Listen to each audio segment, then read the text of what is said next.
Welcome to Inspire TV, kung saan sinusuri natin ang kultura, mindset at mga kwentong bumubuo sa iba't ibang bansa.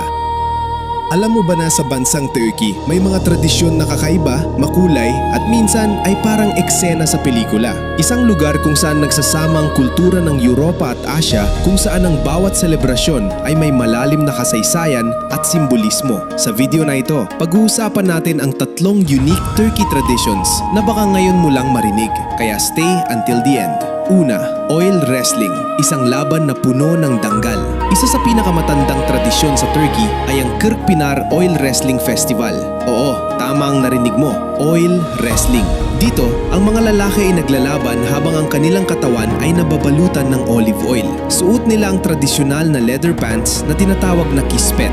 Pero bakit may langis? Ang langis ay nagpapahirap sa paghawak sa kalaban. Ibig sabihin, mas sinusubok nito ang lakas, diskarte at tiyaga ng isang mandirigma. Hindi lang ito basta wrestling. Ito ay simbolo ng tapang, respeto at danggal. Ang tradisyong ito ay ginaganap taon-taon sa lungsod ng Edirne at nagsimula pa noong ika-14 na century sa panahon ng Ottoman Empire. Hanggang ngayon, dinarayo ito ng libu-libong tao. May musika, parada at parang fiesta ang buong lungsod. Isipin mo, isang tradisyon na mahigit 600 taon na pero buhay pa rin hanggang ngayon. Pangalawa, Henna Night. Isang emosyonal na paalam sa Turkey.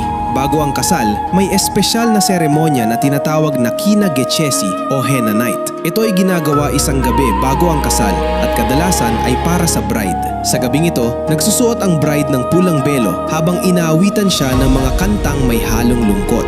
Bakit malungkot? Dahil simbolo ito ng pamamaalam niya sa kanyang pamilya bago siya tuluyang lumipat sa tahanan ng kanyang mapapangasawa. May isang mahalagang parte ng seremonya, ang paglalagay ng henna sa kamay ng bride. Pero may twist, hindi agad bubuksan ng bride ang kanyang kamay. Hihintayin muna niya na may maglagay ng gintong barya bilang simbolo ng kasaganaan at seguridad. Hanggang ngayon, ginagawa pa rin ito sa mga lungsod tulad ng Istanbul kahit na napapalibutan na ng modernong pamumuhay. Tradisyon at modernidad magkasabay. Pangatlo, Camel Wrestling Festival. Isang kakaibang kompetisyon. Kung akala mo tapos na sa oil wrestling, ito pa ang mas nakakagulat. May camel wrestling din sa Turkey. Ito ay karaniwang ginaganap sa reyon ng Aegean region, lalo na sa paligid ng lungsod ng Selçuk. Sa festival na ito, dalawang lalaking kamelyo ang pinapaharap sa isa't isa. Hindi para magkasakitan, kundi para magpakitang gilas at itulak ang kalaban palayo. Ang buong komunidad ay nagtitipon. May pagkain, musika, sayawan at parang malaking piyesta sa probinsya. Ang tradisyong ito ay nagsimula rin nung panahon ng Ottoman Empire at hanggang ngayon ay bahagi pa rin ng rural culture ng Turkey. Para sa kanila, hindi lang ito laban ng hayop. Ito ay simbolo ng heritage at komunidad.